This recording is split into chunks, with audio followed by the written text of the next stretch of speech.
Parshat Shemoth opens up with Golus, the first act of anti-Semitism we have recorded.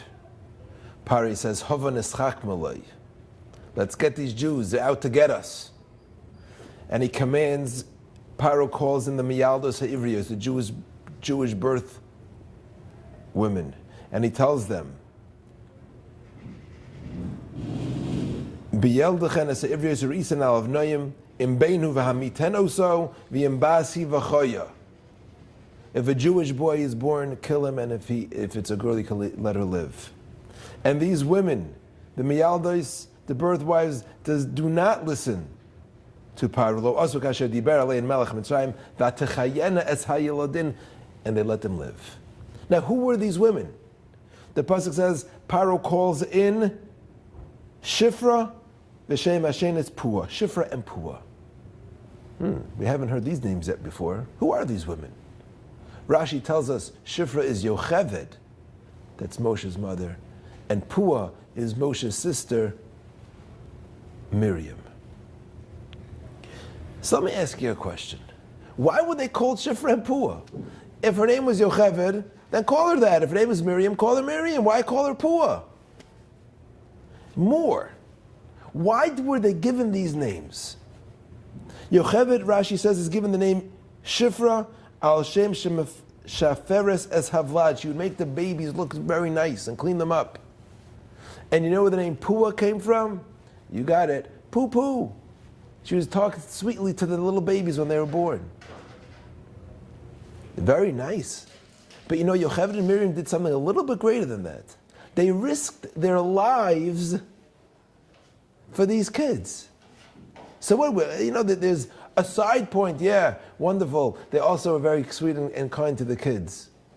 They were good nurses, good midwives. They were with their Mesiras Nefesh, they were giving up their life. Let's call them something like, I don't know, Chai or Chaim or Chaya, giving up their life. Shifra and Pua. These miyaldos, Hashem gives a special bracha to. And he says that not only did the nation multiply, it says, Vayas lahem batim. God made for these women homes. And that refers to Bate Kahuna and Bate Malchus, that came from Moshe and Aaron, that came from Yocheved. So, why Shifra and Pua? So Rav Shimshon Pinkus says such a beautiful point here. Beautiful. He says, you know, to be zeicha to have a bias, to get the blessing of having homes, a home needs a mother. And if, God forbid, if a child, a little baby, has to go through a surgery, and you have the doctors are operating, the nurses are busy, there's no one there whispering to the child, everything will be okay.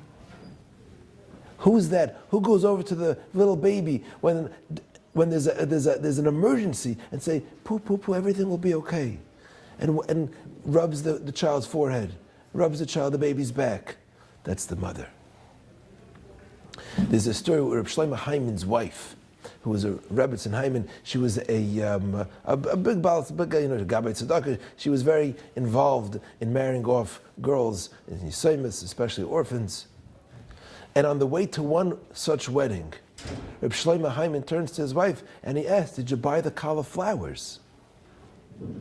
So the Rebbetzin said, I didn't. I figured the whole chasana is being paid for by tzedakah money. I didn't feel it was right to spend extra money on flowers.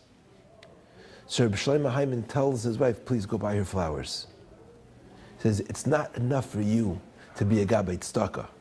You have to be an aim. You have to be a mother. No mother would let her daughter go to the chuppah without flowers. So yes, the most appropriate name Yocheved and Miriam could be given in the Torah, recorded for eternity, is the fact that they were mothers, Shifra and Pua. The fact that they were given the bracha of homes is because they knew what it meant to be a mother.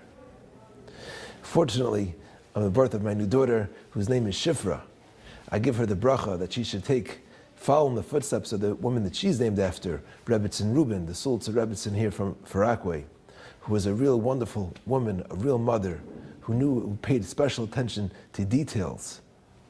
and she should follow in the footsteps of Yocheved and be zeicha to be a real Ein B'Yisrael.